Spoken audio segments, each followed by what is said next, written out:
to Reviews and Rankings with Robbie Sobel. Today, I'm going to take a bit of a detour from what we normally see on the channel. It's a little spin-off series that I like to call Defending to the Grave. What I'll be doing is taking a movie, a franchise, or a character in the horror genre that is normally ridiculed and hated, but I find has some merit. Maybe it's underrated, or underappreciated, or maybe it's an aspect of the horror genre that I love. I will be defending these characters, these films, these franchises, with the hope that maybe they get a little bit more recognition by the end of the video. In the first episode, I will be going back to 1974 to the classic movie The Texas Chain Saw Massacre, and I will be defending Franklin Hardesty. We're first introduced to Franklin at the start of the Texas Chain Saw Massacre, along with his sister Sally, her boyfriend Jerry, and their other friends, a couple, Pam and Kurt. The group head to visit the gravesite of Franklin and Sally's grandfather, following reports of grave robbing in the area. Now early on, we see that Franklin is wheelchair bound, with the inability to move or feel below his waist. From the beginning, Franklin is off to a rough start. While attempting to urinate at the top of a hill, a truck speeds by, with the momentum and wind causing Franklin to fall out of his chair, tumble to the bottom of the hill, all while being covered in his own piss. After arriving at the graveyard, the group find that their grandfather's grave was untouched. They decide to visit the old family's homestead that is nearby, and on the way they pass a slaughterhouse. The group is noticeably turned off by the smell, all while Franklin speaks of his family's history in the slaughter business. This story doesn't go over well, establishing Franklin as a bit of an annoyance, though he was simply trying to link his family's history to the area and town. As the ride continues, they spot a hitchhiker out in the heat, and despite the opposition from Pam and Franklin, Sally, Kurt, and Jerry overrule them and make room for the hitchhiker. It's quickly decided that this was a bad idea, with Franklin famously stating, "It looks like we just picked up Dracula." Despite this, Franklin attempts to make nice with the hitchhiker and speak to him. This kind gesture doesn't work out, as the creepy hitchhiker explains that his family also worked in the slaughter industry, but in a little different way. Whole family of Draculas. The hitchhiker takes out a camera and takes a Polaroid picture of Franklin.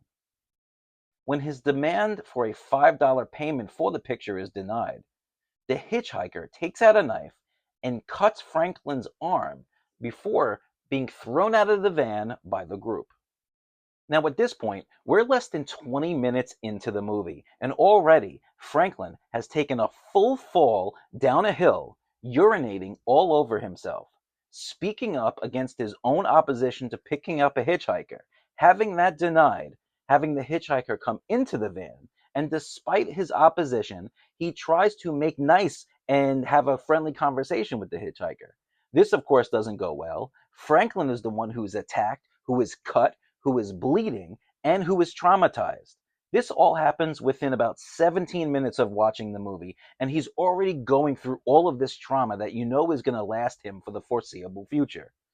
Yet, he has this stigma about him, that he's this annoying kind of pain-in-the-ass character, despite the fact that he's been going through all of this trauma in such a short period of time. As we move forward, the group makes its way to a gas station where they unsuccessfully fill up on gas.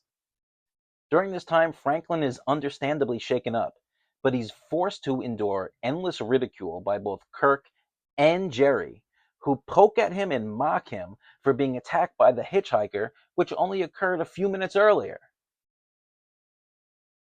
When the group arrive at the homestead, they quickly split up. Kurt and Pam go their way, with Sally and Jerry going in another direction. Franklin, who is confined to a wheelchair, is left to maneuver and fend for himself in a house that is clearly broken down, unkept, and dangerous. At one point, Franklin even gets stuck trying to make his way into the house from the outside patio, screaming for Sally's help, which never comes.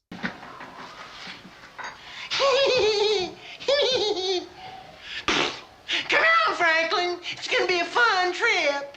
Pam and Kirk even have the nerve to ask Franklin where a swimming hole is, which he begrudgingly obliges. After Pam and Kirk head off, they are captured by the legendary Leatherface, who makes his debut on screen with the iconic sledgehammer shot to the head of Kirk, and then Pam being placed back first onto a meat hook. Now, with those two gone, the rest of the group wonder about their whereabouts. Franklin expresses his concern and worry that his knife is missing after the confrontation and attack from the hitchhiker. Sally starts her mockery, claiming that Franklin simply worries too much, while Jerry continues, claiming that he even told the hitchhiker where Franklin lives and gave him his address. Jerry soon leaves to look for Kirk and Pam on his own, but suffers the same fate as Pam and Kirk.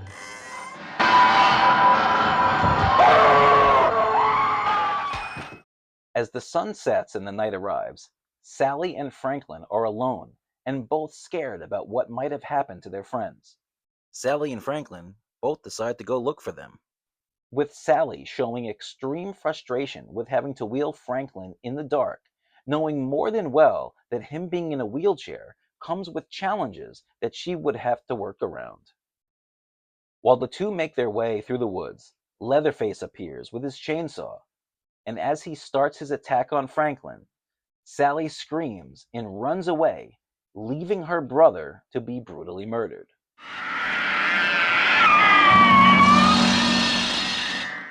Now, I'm not here to besmirch Sally or attempt to insinuate that Jerry, Pam, or Kirk were bad people. However, due to the circumstances and incidents that occurred, Franklin's reputation of being annoying and whining, as well as being labeled as one of the worst characters in horror movie history, is simply overblown at best, or more likely, a false accusation and allegation. Today, I have made my case for why my client, Franklin Hardesty, should be deemed innocent and cleared of all charges, including, but not limited to, the allegations of being selfish, being annoying, and most importantly, being one of the worst characters in horror history. Mr. Hardesty was a family man who cared about the legacy of those before him, including his uncle, his father, and his grandfather, who all worked tirelessly in the slaughterhouse business to provide for their family for generations to come. Sally, as well as their friends Kirk, Pam, and Jerry, were good people, but they didn't understand the ramifications of their actions or words when directed towards my client. Franklin should be deemed innocent in retrospect and given more respect, because at the end of the day, he put his life on the line and gave his life for the betterment of his sister, his friends, and the legacy of the Hardesty family. The defense rests. What did you think about Franklin Hardesty from the Texas Chainsaw Massacre? Did you believe that he was one of the most annoying characters in horror movie history? Or do you think, like me, that maybe he should be cut a little bit more slack? Did my defense today change your mind one way and another? Let me know what you think in the comments below. I appreciate you guys for checking out the channel in the first episode of the Defending to the Grave series. If you want to continue this conversation, you can hit me up on X, and I'll leave the link in the description below. You can also check out my letterbox with that description and link in there as well. But remember, at the end of the day, these are opinions. We all have them. And the most important thing is to keep watching movies.